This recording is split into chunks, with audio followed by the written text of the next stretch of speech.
በማኅበረ ቅዱሳን የሐዋሳ ንዑስ ማዕከል በ1996 ዓመተ ምህረት የቅድስት ቤተ ክርስቲያንን አገልግሎት የእምነት አመሰራረት የምትሰጠው መንፈሳዊ ግልጋሎት መገልገያዎች ሆኑ ንዋያተ ቅድሳት የዜማና የቅዳሴ ሥርዓቶቿን የሚያሳየው ርዕይ አዘጋጅቶ በአካባቢው ላሉ ኦርቶዶክሳውያን አቅርቧል። ባውደሪው የመጀመሪያ ትዕይንት ኢትዮጵያ የራሷ ፊደል ካላት ጥቂት የዓለማችን ሀገራት መካከል መሆኗን የሚያሳይ የፊደላት አጀማመር አመጣጥና ቤተክርስቲያን ለዚህ ያበረከተችውን አስተዋጽኦ ብሎም የነጥብ መለያ ሥርዓቶች አጠቃቀምን የሚያሳይ ትዕይንት ቀርቧል። ክፍል የፊደል አጀማመር የሚታይበት ክፍል ነው። እዚህ ጋር እንደምንመለከተው የሁሉ አስገኘው ነው እግዚአብሔር ከአዳም ሶስተኛ ትውልድ ለሆነው ለሄኖስ በጸፍጸፈ ሰማይ ወይም በደመና ፊደል እንደገለጸለት ሰባተኛ ትውልድ ለሆነው ለሄኖክ ደግሞ ስለ ጽሕፈት እንዳስተማረው እንረዳለን። ወደ ሀገራችን ወደ ኢትዮጵያ ስንመጣ ደግሞ የግዕዝ ፊደላት እናገኛለን። እነዚህም በቁጥር 26 ሲሆኑ ከሳባውያን ፊደል ጋር ተወራራሽነት ወይም ተመሳሳይነት አላቸው። አባቶቻችን እነዚህን ፊደላት በመጠቀም በተለያዩ ሐውልቶችና ድንጋዮች ላይ ጽፉባቸው እንደነበር ታሪክ ያስረዳናል።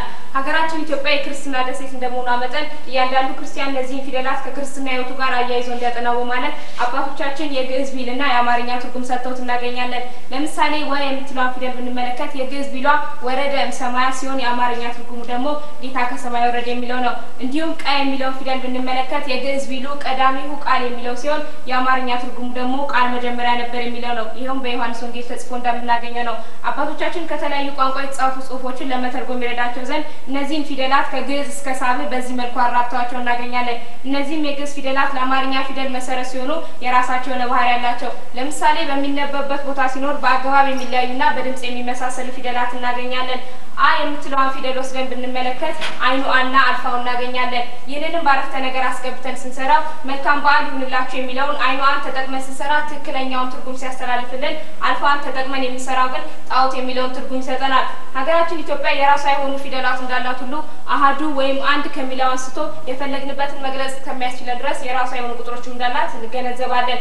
አባቶቻችን ስነ ጽሑፍን በሚጽፉበት ጊዜ የተለያዩ ስርዓተ ነጥቦችን ይጠቀሙ ነበር።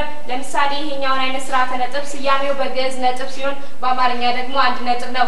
አገልግሎቱም የሚጠብቁ ፊደላትን ለመለየት ነው። እንዲሁም ስርዓተ ነጥብን ተክተው የሚያገለግሉ ፊደላት እንዳሉ ከዚህ እንመለከታለን። እንግዲህ የፊደልን ታሪካዊ አመጣጥ አገባብና አጠቃቀም ከተመለከትን ከኛ ምን ይጠበቃል የሚለውን ስናይ ደግሞ ጥንታዊ ስነ ጽሑፍ ሀብታችንን በዘመናዊ መልኩ ጥቅም ላይ መዋል፣ ይህንንም ለምሳሌ የቁም ጽሕፈትን በኮምፒውተር መጠቀም ነው። እንዲሁም ፊደልን ንፋቄ የሚሉ ወገኖቻችን ልንመክራቸው ይገባል። ወደ ቅዱሳት መጽሐፍ በሁለተኛው ትዕይንት ደግሞ የኢትዮጵያ ኦርቶዶክስ ተዋሕዶ ቤተክርስቲያን የዜማ መሳሪያዎች ከቅዱስ ያሬድ ጀምሮ በርካታ ሊቃውንት ሲገለገሉበት የነበረና የሰማያውያን የዝማሬ ሥርዓት መነሻን ያደረገ ሰማያውያን ዓለምን የሚያሳስቡ የመጽሐፍ ቅዱስ ቃል መነሻ ተደርገው የተመረጡ ኢትዮጵያዊ መልክ ኖሯቸው የተዘጋጁ ንዋያተ ቅድሳትና የዜማ መሳሪያዎች አመጣጥና አጠቃቀምን የሚያሳዩ ሊቁ ቅዱስ ያሬድ ያዘጋጃቸው የቅዳሴ ሥርዓቶችንና የሥርዓተ ማኅሌት ደረጃዎችን የሚያሳይ ዝግጅት ቀርቧል። ይህ የንዋያተ ቅድሳት ትዕይንት ክፍል ሲሆን የዚህ ክፍልም ዓላማ ስለ ንዋያተ ቅድሳት ምንነት፣ አይነታቸው እንዲሁም መንፈሳዊ አገልግሎታቸው ለእንግዶቻችን ማሳወቅ ነው። ንዋያተ ቅድሳት የሚለው ከግዕዝ የተወሰደ ቃል ሲሆን ንዋይ ማለት ሀብት፣ ንብረት፣ ገንዘብ ማለት ሲሆን ቅድሳት ማለት ደግሞ የተለዩ የተመረጡ ማለት ነው። በአጠቃላይ ንዋያተ ቅድሳት ማለት ለቤተ ክርስቲያን አገልግሎት የምንጠቀምባቸው የተለዩ የተመረጡ በቅባ ሜሮን የከበሩ ንብረቶች፣ ሀብቶች ናቸው ማለት ነው። ንዋያተ ቅድሳትን በአይነታቸው፣ በምሳሌነታቸው እንዲሁም በመንፈሳዊ አገልግሎታቸው በሶስት አበይት ክፍሎች ከፍለን እንመለከታቸዋለን። እነዚህም አልባሳት፣ መስቀሎች፣ ሌሎች በቅዳሴ ጊዜ የምንገለገልባቸው ማለት ነው። በመጀመሪያ የምንመለከተው አልባሳትን ይሆናል። አልባሳት የሚለው ከግዕዝ የተወሰደ ቃል ሲሆን ትርጓሜውም ልብሶች ማለት ነው።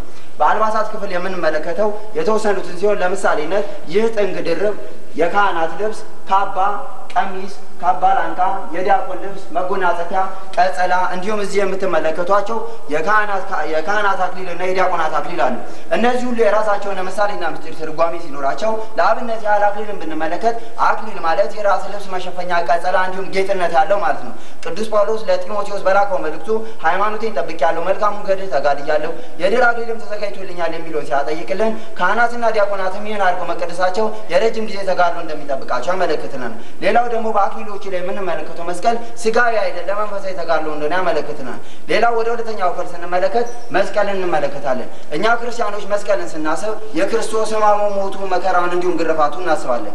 ከዚህም የተነሳ ቤተክርስቲያናችን መስቀልን ቡራኪን ለመስጠትና እንዲሁም ኃይለ አጋንንትን ለማራቅ ትጠቀምበታለች። ከዚህም የተነሳ ቤተክርስቲያናችን ከሚሰራበት አንጻርና ከአገልግሎቱ አንጻር መስቀልን በሁለት አበይት ክፍሎች ከፍለን እንመለከታቸዋለን። ከሚሰሩበት አንጻር የእንጨት መስቀል፣ የብር መስቀል፣ የመዳብ መስቀል፣ የወርቅ መስቀል፣ የቆዳ መስቀል እንዲሁም የብረት መስቀል እንላቸዋለን። እነዚህም የራሳቸውን ምሳሌና ምስጢር ትርጓሜ ሲኖራቸው ለአብነት ያህል የብር መስቀልን ብንመለከት ከብር መሰራቱ ጌታ በይሁዳ በ30 ብር መሸጡን ያጠይቅልናል። ሌላው ደግሞ ከአገልግሎቱ ብንመለከት እዚህ የምትመለከቷቸው የመጦር መስቀል፣ የአንገት መስቀል፣ የእጅ መስቀል፣ የማዕጠንት መስቀል እነዚህ ሁሉ እንደ ቅድሞቹ የራሳቸውን ምሳሌና ትርጉም ሲኖራቸው ለአብነት ያህል የአንገት መስቀልን ብንመለከት እኛ ክርስቲያኖች በአንገታችን ይህን መስቀል የምናደርገው ለክርስቶስ ያለንን ልዩ ፍቅር የምንገልጽበትና እንዲሁም የክርስቲያን መሆናችን መለያችን ነው ማለት ነው።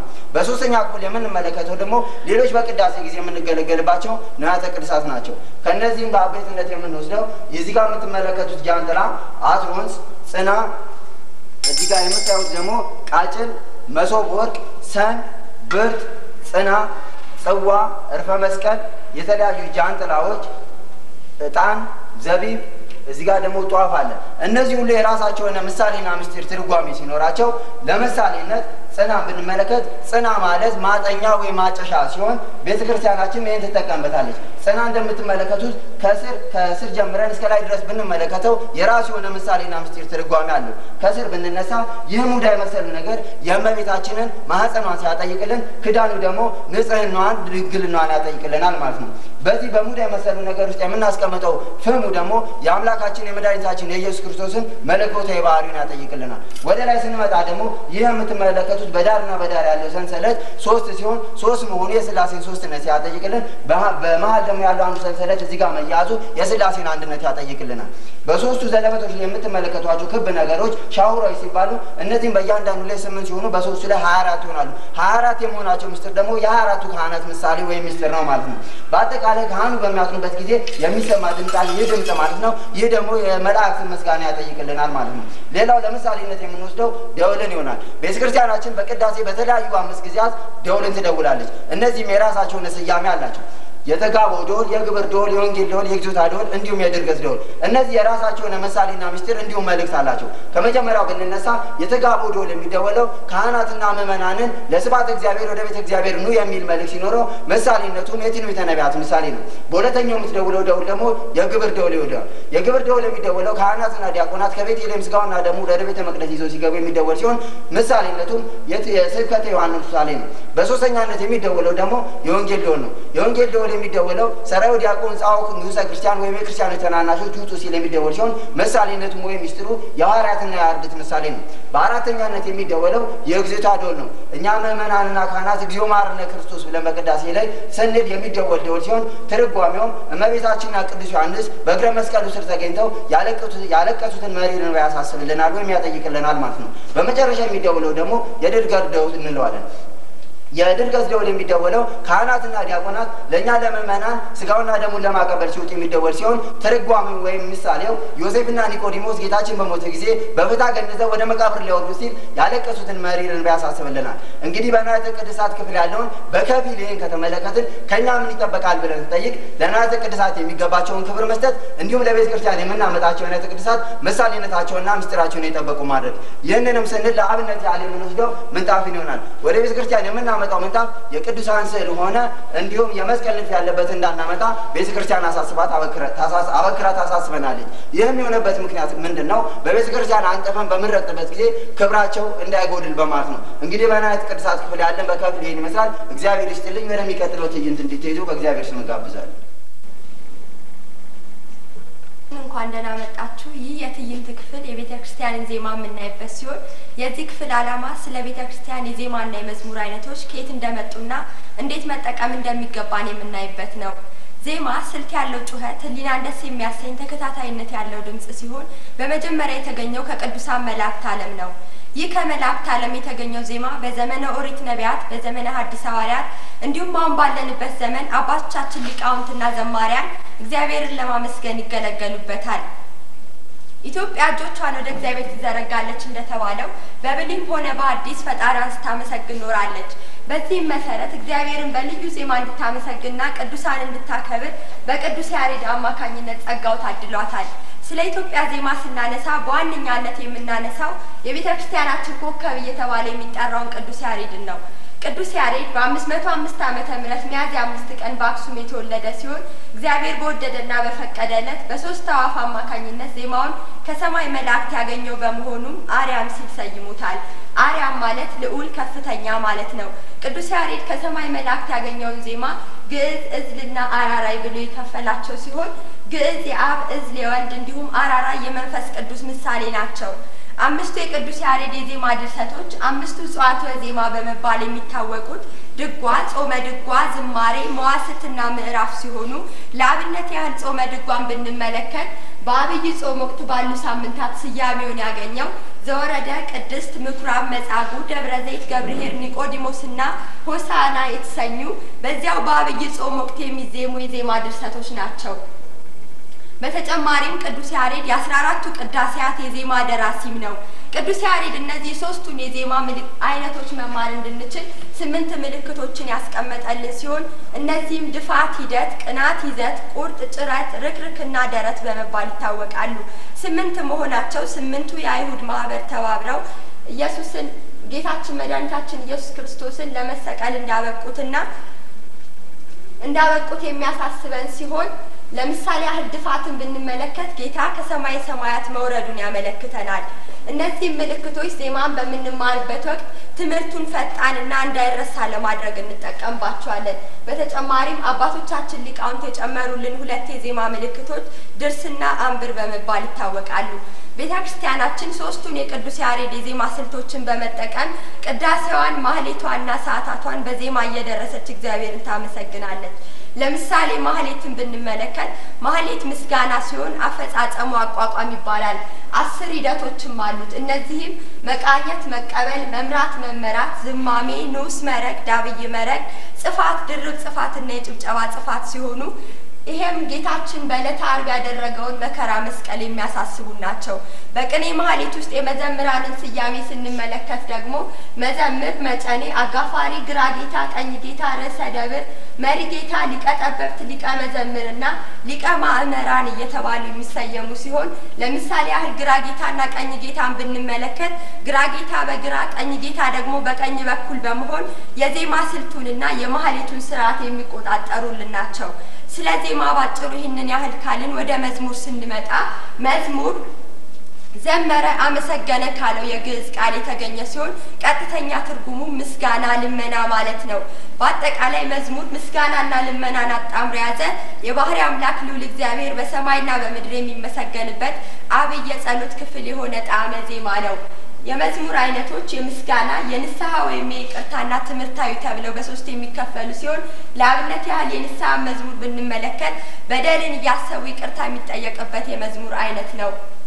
መዝሙር በተመስጦ የአምላክን ቸርነት፣ ኃያልነትና ውለታ ለማሰብ በተመስጦ እግዚአብሔርን ለማመስገንና ልባዊ ጸሎትን ለማድረስ እንዲሁም በምርጥና እምቅ ቃላት ስለሚቀርብ ለማስተማሪያነትም ያገለግለናል።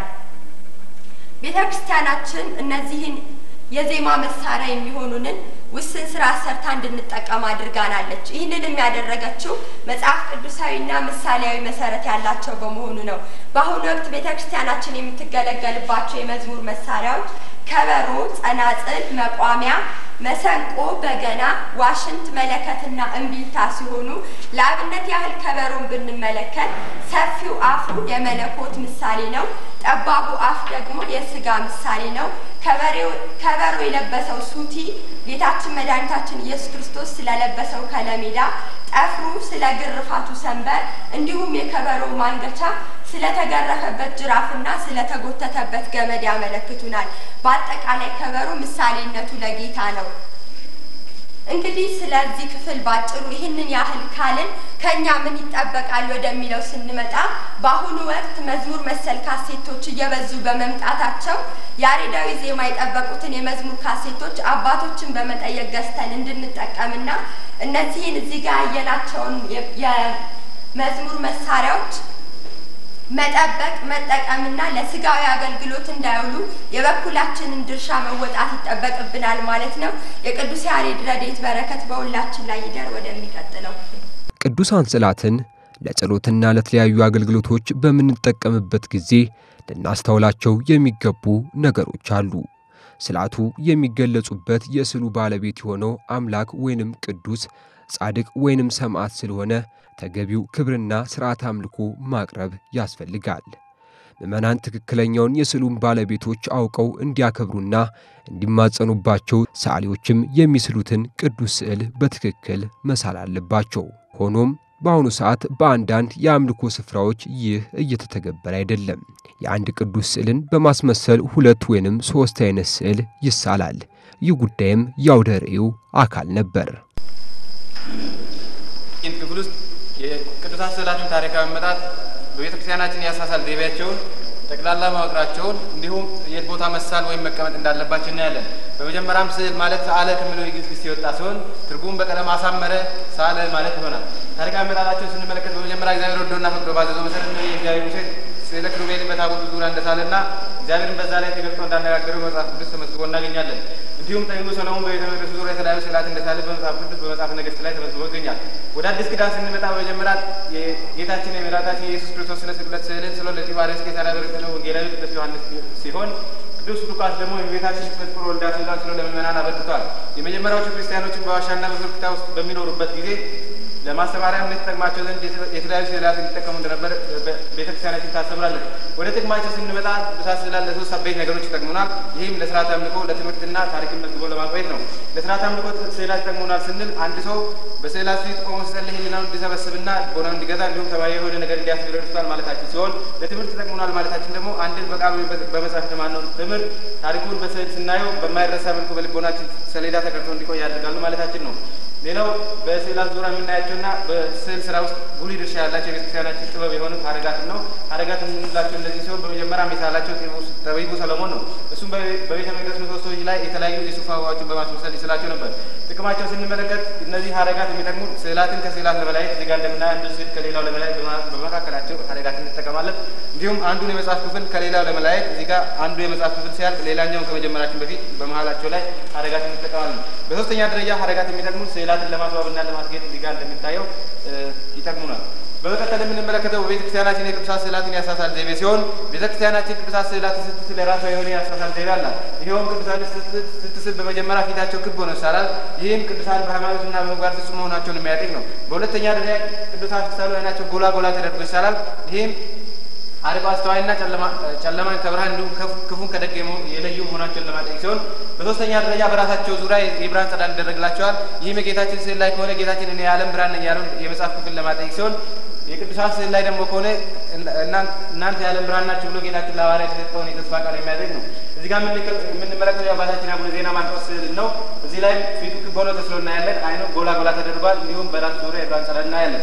ከዚሁ ከአሳሳል ዘይቤ ሳንወጣ ሌላ የምንመለከተው ቤተክርስቲያናችን ለስዕል ስራ የምትጠቀመውን አበይት ቀለማትና ምስጢራዊ ትርጉማቸውን ይሆናል። እንግዲህ ቤተክርስቲያናችን የስዕል ስራ ስትሰራ 4 አበይት ቀለማትን ትጠቀማለች። እነዚህም ሰማያዊ፣ ቢጫ፣ ቀይና ነጭ ሲሆኑ እያንዳንዳቸው የየራሳቸው ምስጢራዊ ትርጉም አላቸው። ለምሳሌ በሰማያዊ ቀለም ቅዱሳን መሳላችን ቅዱሳን ፈቃደ ነፍስን በመፈጸም መንፈሳዊ ሕይወትን ወይ ደግሞ ሰማያዊ ሕይወትን ገንዘብ ማድረጋቸውን ለማጠየቅ ሲሆን በሁለተኛ ደረጃ በነጭ ቀለም ደግሞ መሳላቸው ነጭ ንጹህ እንደሆነ ሁሉ ቅዱሳንም ንጹሐንና ፍጹማን መሆናቸውን ለማጠየቅ ነው።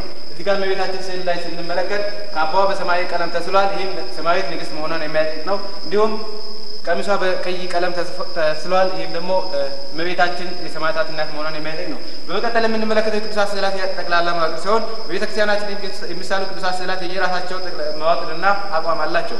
ለአብነት ያለ ቅድስት ሥላሴ ስዕል ብንመለከት እዚህ ጋር እንደሚታየው 3 ሆነው በአንድ መንበር እንደተቀመጡ ይሳላሉ። ይህም የቅድስት ሥላሴን ሶስትነትና አንድነት ለማጠየቅ ነው። በሁለተኛ ደረጃ ዓለምን በእጃቸው እንደጨበጡ ይሳላሉ። ይህም አጋዕዝተ ዓለም መሆናቸውን የሚያጠይቅ ሲሆን በሶስተኛ ደረጃ ቅድስት ሥላሴ ቤተክርስቲያናችን ስትሳል በአረጋዊ ገጽ ይሳላል። ይህም ቅድምናቸውን ለማጠየቅ ነው።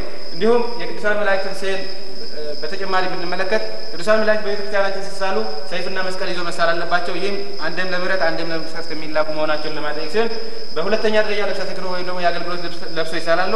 ይህም ቅዱሳን መላእክት ምንጊዜም ለተልእኮ የሚፋጠኑ መሆናቸውን የሚያጠይቅ ነው።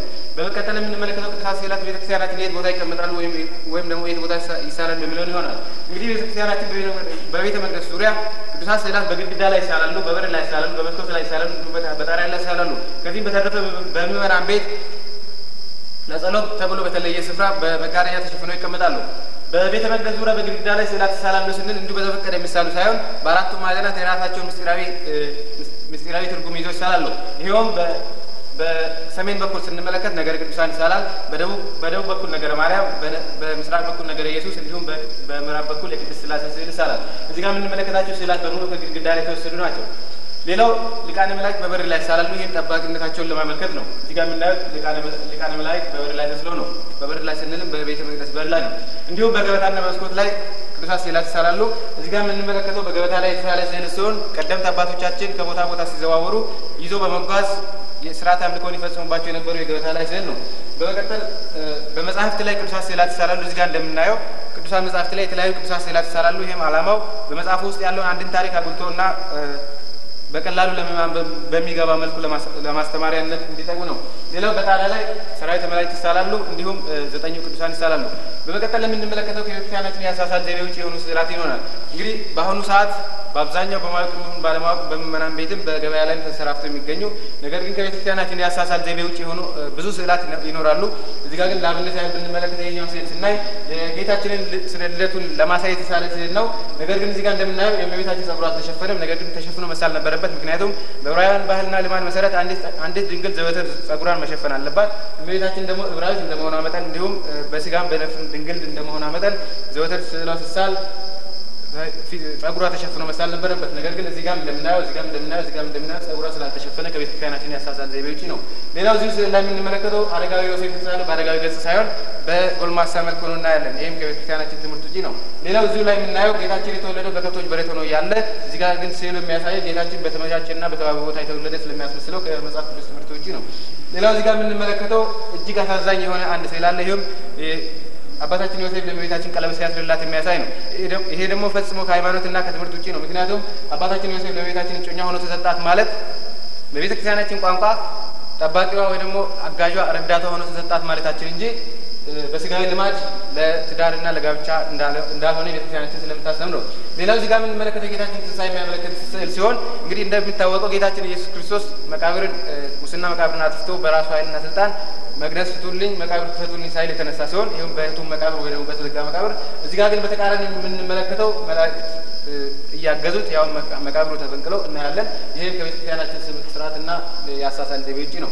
እንግዲህ ከእኛ ምን ይጠበቃል የሚለውን ስንመለከት በመጀመሪያ ቅዱሳት ስዕላት መንከባከብና በአግባቡ መጠቀም አለብን።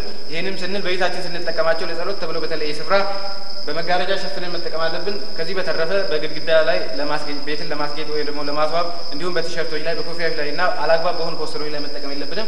ሌላው ለቅዱሳት ስዕላት ተገቢውን ክብር መስጠት አለብን። ምክንያቱም በመጀመሪያ እግዚአብሔር ወዶና ፈቅዶ የሳሉ በመሆናቸውና ሊቃውንተ ቤተክርስቲያናችንን እንድናከብራቸው ስላዘዙን ነው። ሌላው በመጨረሻ ከቤተክርስቲያናችን የአሳሳል ዘይቤ ውጪ እንደዚህ አይነት ስዕላትን መጠቀም የለብንም። ይህንን ስንል ገዝተን በራሳችን ቤት መጠቀም የለብንም። ለቤተክርስቲያናችን መስጠት የለብንም ማለታችን ነው። ይህንን እንድናደርግ እግዚአብሔር እንዳን ወደሚቀጥለው እግዚአብሔር ሀገራችን ኢትዮጵያ በተለያዩ ጊዜያቶች በወረራና በግለሰቦች የተዘረፈችው በርካታ ቅርሶች አሉ። ከነዚህም አብዛኞቹ የቅድስት ቤተክርስቲያን ናቸው። በዚያው ደሬም የቅርስ ምንነትና ቅርስ ለሀገር የሚኖረውን ጠቀሜታ የሚያሳይ በተከታይም ሀገራችን ኢትዮጵያ እግዚአብሔርን እንዴት ማምለክ እንደጀመረች፣ ክርስትና ወደ ሀገራችን እንዴት እንደገባ፣ ክርስትና በኢትዮጵያ በሕገ ኦሪት በሕገ ወንጌል ለመኖሩ የነበሩ ማሳያዎችም ለታዳሚያን ቀርበዋል።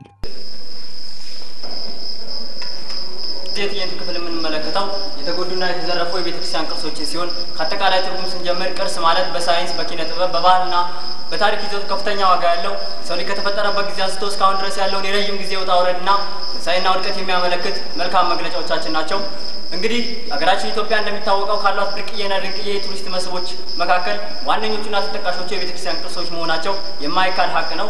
ስለ ቅርስ ምንነት ይህን ያህል ከተነጋገርን ቅርስን በሁለት መልኩ ከፍለን እናያለን። ይሄውም የተፈጥሮና የሰው ሰራሽ ብለን ሲሆን የተፈጥሮ የምንላቸው እንደ መልክዓ ምድራዊ አቀማመጦችና ፏፏቴዎች ያሉትን ሲያጠቃልል ሰው ሰራሽ የምንላቸው ደግሞ ታሪካዊና ባህላዊ ይዘት ያላቸውን የቤተክርስቲያን ቅርሶች ነው።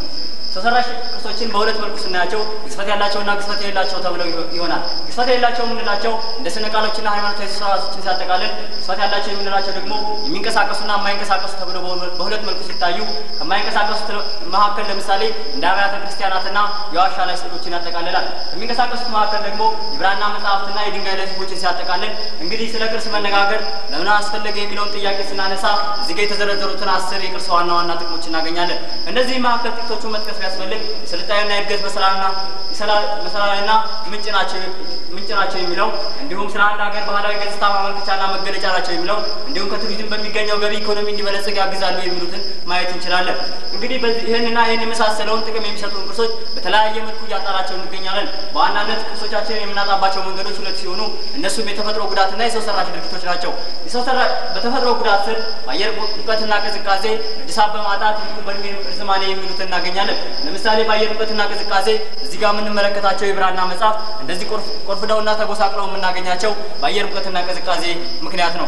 ሌላው ደግሞ በእድሳት ማጣት የሚለው ሲሆን እዚህ ጋር የምንመለከታቸው ከላሊበላ ውቅር አብያተ ክርስቲያናት መካከል እንደ ቤተ ጊዮርጊስና ቤተ ገብርኤል ያሉት እንደዚህ ተሰንጣጥቀውና ተጎልተው የምናገኛቸው ወቅቱ እድሳት ስላልተደረገላቸው ነው። ሌላው ደግሞ እዚህ ጋር የምንመለከታቸው ስዕላት በወቅቱ የተቀመጡበት ዕቃ ቤት ካለመታደሱ እንዲሁም የተቀመጡበት ግድግዳ ካለመታደሱ እንደዚህ ተጎሳቅለውና ተጎድተው እናገኛቸዋለን። ሌላው ደግሞ በእድሜ ርዝማኔ ሲሆን እዚህ ጋር የምናገኛቸው እነዚህ መስቀሎች ተሰብረውና ተጎሳቅለው የምናገኘው እንዲሁም እዚህ ጋር የምናገኘው የብራና መጽሐፍ እንዲሁም እዚህ የምናገኛቸው አልባሳትና የብራና መጽሐፍት እንዲህ ተቀዳደውና ተጎሳቅለው የሚገኙት ለረጅም ጊዜ በአግባቡ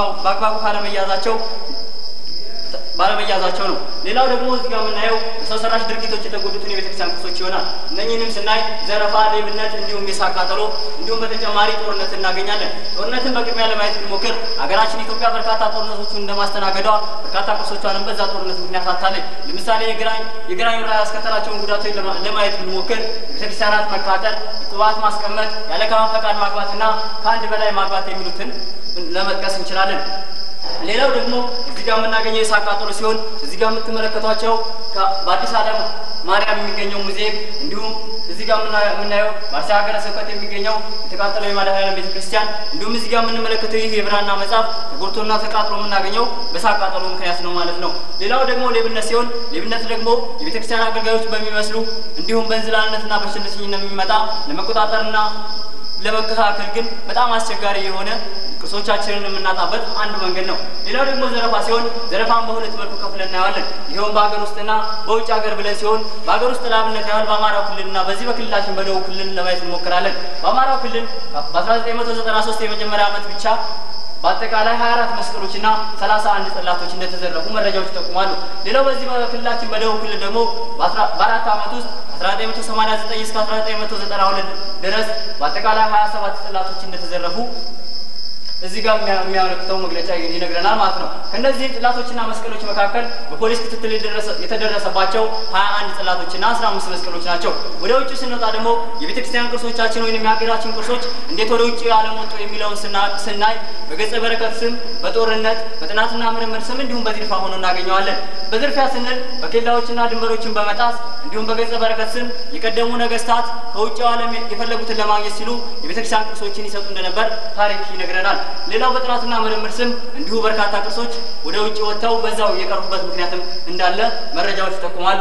በተጨማሪ በጦርነት ሲሆን በጦርነት ኢትዮጵያ ሀገራችን ያጣሻቸው ቅርሶች በፖርቹጋል ጦርነት፣ በድርቡሾች እንዲሁም በጣሊያን ወረራና በመቅደላ ጦርነት በርካታ ቅርሶቿን አጣለች። ለምሳሌ በመቅደላ ጦርነት ብቻ ከ1300 በላይ የብራና መጽሐፍ፣ ታላቁ መጽሐፍ ክብረ ነገስት እንዲሁም 10 ታቦታት፣ የአቡነ ሰላማ ዋንጫ፣ የአቡነ ሰላማ ከአልማዝ የተሰራ የአንገት መስቀል ተጠቃሾች ናቸው ማለት ነው። ወደ ውጭ ከወጡት የቤተክርስቲያን ቅርሶች መካከል ዋናዎቹና ተጠቃሾቹ ደግሞ የቤተክርስቲያን የብራና መጽሐፍት ናቸው።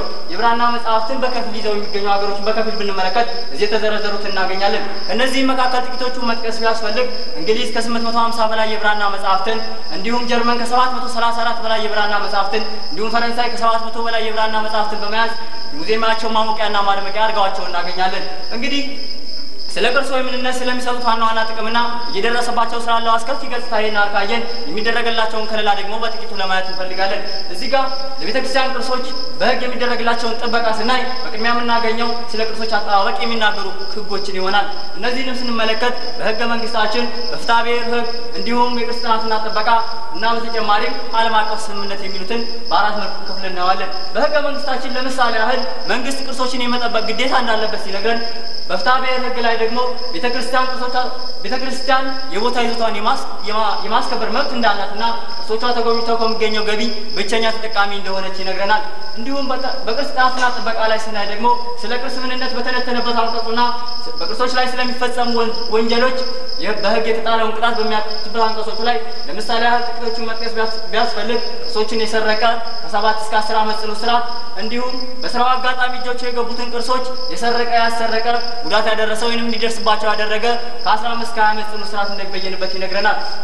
እንግዲህ መንግስት ብቻውን የሚያደርገው ጥበቃ በቂ አይደለምና ቅርሶችን ለተተኪው ትውልድ ለማስተላለፍ ምን መደረግ አለበት የምንለው ስናይ የህብረተሰቡን የቅርስ ግንዛቤ ማሳደግ፣ ማህበራትና ክበባትን ማቋቋምና ማበረታታት እንዲሁም ቅርሶች አጠባበቅ መመሪያ፣ ደንቦችና የተጠና ፕላን ማዘጋጀት የሚሉት ተጠቃሾች ይሆናሉ። ከኛ እስከ እያንዳንዳችን ምን ይጠበቃል የሚለውን ስናይ ደግሞ ከጉዳት በፊትና ከጉዳት በኋላ ብለን በሁለት መልኩ እናቀርበዋለን። ከጉዳት በፊት እኛ የሚጠበቀውን ነገር ለመጥቀስ ቢያስፈልግ በየቤተ ክርስቲያኑ ላሉ ንዋያተ ቅድሳት ተገቢውን ቁጠራና ምዝገባ ማድረግ እንዲሁም ፈሪሃ እግዚአብሔር ያላቸውን ጠባቂዎች መቅጠር፣ በተጨማሪም በአፈር ሊበሉና ሊበላሹ የሚችሉትን ንዋያተ ቅድሳት በተገቢው መልኩ መደርደሪያ እያሰሩ ማስቀመጥና ሙዚየም ማሰራት የሚሉት ተጠቃሾች ናቸው። ከጉዳት በኋላስ የሚለውን ደግሞ ስናይ የተዘረፉትን ለማስመለስ ከተቋቋሙ መንግስታዊ ድርጅቶች፣ ግለሰቦች እንዲሁም ከቤተክርስቲያን ጋር በመተባበር የሚጠበቅብንና አስተዋጽኦ ማበርከት እንዲሁም የተቃጠሉ አብያተ ክርስቲያናትን ማሳነጽ። ለምሳሌ ያህል እዚህ ጋር የምንመለከታቸው በግራኝና በዮዲት ጉዲት ፈርሰው የነበሩ በጣም በርካታ አብያተ ክርስቲያናት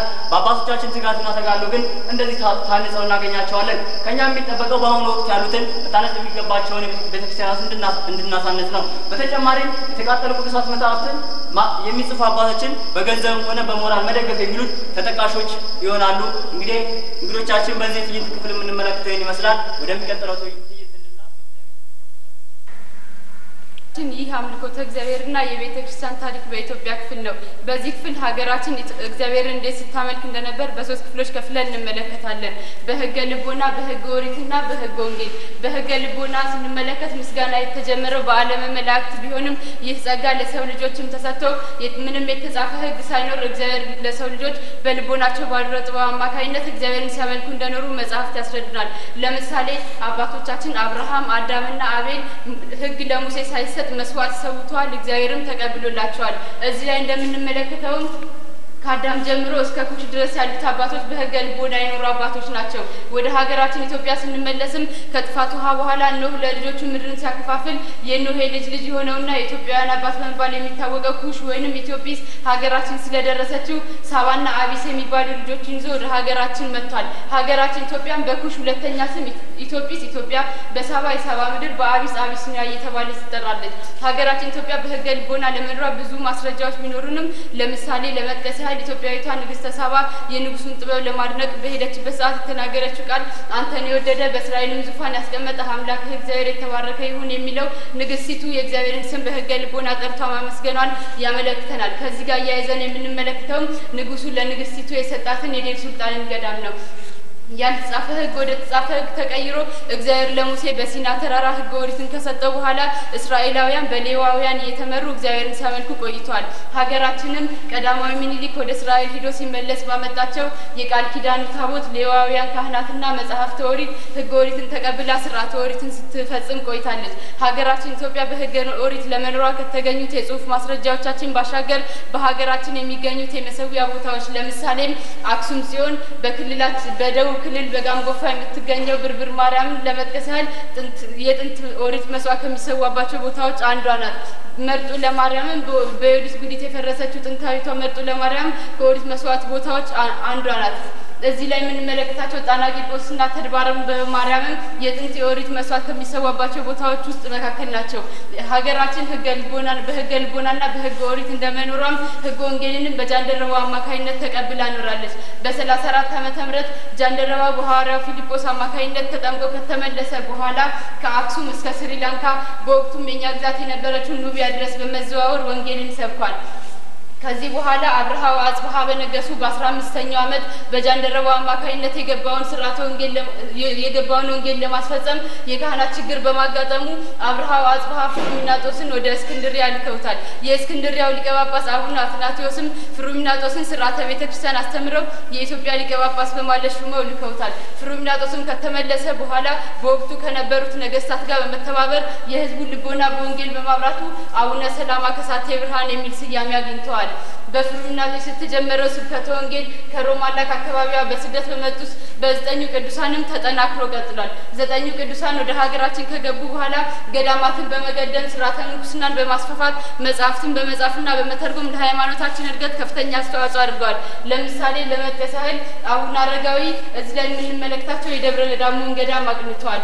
ከዚህ ጋር ያይዘን የምንመለከተውም የዜማ አባት በመባል የሚታወቀው ቅዱስ ያሬድ ለቤተክርስቲያናችን ከ5 ያላነሱ የዜማ መጻሕፍትን አበርክቷል። እነዚህን 9 ቅዱሳን አብነት አድርገው የተነሱና በስማቸው ጽላት የተቀረጸላቸው ቤተክርስቲያን የታነጸላቸው ቅዱሳኖችም አሉ። በአምስት ከፍለን ስንመለከታቸው ሰማዕታት፣ መነኮሳት፣ ሊቃውንት፣ ነገስታትና አንስት ብለን እንከፍላቸዋለን። ለምሳሌ ከሰማዕታት ባህታዊ ሙሴ ዘአክሱም፣ ከመነኮሳት አቡነ መብዓጽዮን፣ ከሊቃውንት ቅዱስ ያሬድ፣ ከነገስታት አብርሃ ወአጽብሃን፣ ከአንስት ቅድስት ዓመተ ክርስቶስን መጥቀስ እንችላለን። የኢትዮጵያውያን ቅዱሳን በዘመናትን ስንመለከት ከአንደኛው እስከ 8ኛው ዘመን ምንም ችግር ያልተከሰተ ቢሆን ከ8ኛው እስከ 10ኛው ዓመት በነበረው ጊዜ ለ40 ዓመታት እጅግ በሚያሳዝን ሁኔታ ቤተክርስቲያናችን በዮዲት ተጎድታለች። ለመጥቀስ ያህልም በዮዲት ወረራ የቤተክርስቲያናችን ንዋያተ ቅዱሳን እጅግ በሚያሳዝን ሁኔታ ተዘርፈዋል፣ ተቃጥለዋል፣ ብዙ ሰማዕታትም ተሰውተዋል። ከዚህ በኋላ ቤተክርስቲያናችን በታሪኳ ወርቃማ ዘመን ብላ ወደምትጠራውና የስነ ጥበብና የስነ ህንጻ ከፍተኛ እድገት የገዳማት መስፋፋትና የአብነት ትምህርት መስፋፋት ወደ ታየበት ዘመን ተሸጋግራለች። በዚህ ዘመን ከተነሱ ቅዱሳን መካከል ለመጥቀስ አባ ኢየሱስ ሞዐ ከ800 በላይ ደቀ መዛሙርት ነበሯቸው። አባ ጊዮርጊስ ዘጋስጫ ከ40 በላይ መጻሕፍትን በመጻፋቸው ኢትዮጵያዊ ቄርሎስ የሚል ስያሜ አግኝተዋል። አቡነ ተክለ ሃይማኖትን በተለያዩ ቦታዎች በተለይም በደቡብ በወላይታና በአካባቢዋ ህዝቡን ከአምልኮተ ጣዖት ወደ አምልኮተ እግዚአብሔር መልሰዋል። መስቀል ክብራን በላሊበላ ከሚገኙ ውቅር አብያተ ክርስቲያናት ውስጥ አንዱን አሳንጻለች። በዚህ ዘመንም ከአራቱ ነገስታት አንዱ የሆነ ንጉስ ሀርቤ የራስን ጳጳስ በራስ መሾም ጥያቄ አንስቶ ነበር። ከዚህ በኋላ ቤተክርስቲያናችን ጨለማ ዘመን ብላ ወደምትጠራው ዘመን ተሸጋግራለች። ይህን ዘመን በአራት ከፍለን ስንመለከተው በግራኝ ወረራ ለ15 ዓመት በእጅጉ ተጎድታለች። በዘመነ መሳፍንትም ለ100 ዓመት ተፈትናለች። በመቅደላ ጦርነትም በእንግሊዞች የቤተክርስቲያናችን ንዋያተ ቅዱሳን ተዘርፈው በአሁኑ ወቅት በእንግሊዝ ሙዚየም ይገኛሉ። የሱኔስን ዘመን ስንመለከት የካቶሊክን እምነት ለማስፋፋት የወጣውን አዋጅ አንቀበልም ያሉ ከ8000 በላይ ሰማዕታት በዚህ በሱኔስ አደባባይ ላይ ተሰውተዋል። እዚህ ላይ የምንመለከተውም የግራኝን ካባ ነው። ከዚህ በኋላ ቤተክርስቲያናችን ወደ አዲስ ምዕራፍ ተሸጋግራለች። በንጉስ ሀርቤና በአፄ ዮሐንስ 4ኛ የተነሳው የራስን ጳጳስ በራስ መሾም ጥያቄ በ1921 በንግሥት ዘውዲቱ ምላሽ አግኝቶ የራሷ የሆነው 4 ጳጳሳት ተሾመውላታል። እነዚህም አቡነ ይስሐቅ የትግራይና የሰሜን፣ አቡነ ጴጥሮስ የወሎ፣ አቡነ አብርሃም የጎጃምና የጎንደር፣ አቡነ ሚካኤል የምዕራብ ጳጳሳት ናቸው። ከዚህ በኋላም ቤተክርስቲያናችን መንፈሳዊ መብቷን ካስከበረች በኋላ ከ1951 ጀምሮ እስካሁን ድረስ 5 ፓትርያርኮች ተሾመውላታል። እነኚህም ብፁዕ ቅዱስ አቡነ ባስልዮስ፣ ብፁዕ ቅዱስ አቡነ ቴዎፍሎስ፣ ብፁዕ ቅዱስ አቡነ ተክለ ሃይማኖት፣ ብፁዕ ቅዱስ አቡነ መርቆሬዎስና በአሁኑ ሰዓት የሚገኙት ብፁዕ ቅዱስ አቡነ ጳውሎስ ናቸው። በአሁኑ ሰዓትም ቅድስት ቤተክርስቲያናችን ከቅዱስ ሲኖዶስ እስከ አጥቢያ ቤተክርስቲያን ድረስ በ38 ሀገረ ስብከት መዋቅሯን ዘርግታ ምእመናንን በማገልገል ላይ ትገኛለች። በመጨረሻም ከኛ ምን ይጠበቃል የሚለውን ስንመለከት በእነዚህ ቅዱሳን ድካም ተጠብቀው የቆዩ ንዋያተ ቅድሳትን መጠበቅ፣ ወደ ውጭ በዘረፋ የወጡ ንዋያተ ቅድሳትን ለማስመለስ የበኩላችንን አስተዋጽኦ ማድረግና ሃይማኖታችንና ስርዓታችንን ጠብቀን ለትውልድ ማስተላለፍ ይኖርብናል። እግዚአብሔር ይስጥልን። ወደሚቀጥለው የተወደዳችሁና የተከበራችሁ ተመልካቾቻችን የዚህን አውደ ርዕይ ቀሪ ክፍል በቀጣይ ከማህደራችን ዝግጅት የምናቀርብላችሁ ይሆናል። እስከዛው ድረስ መልካም ሳምንት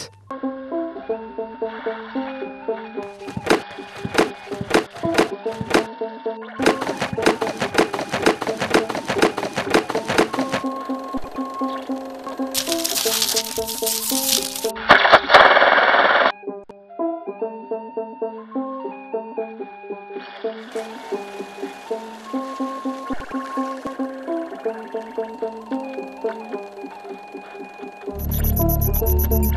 you.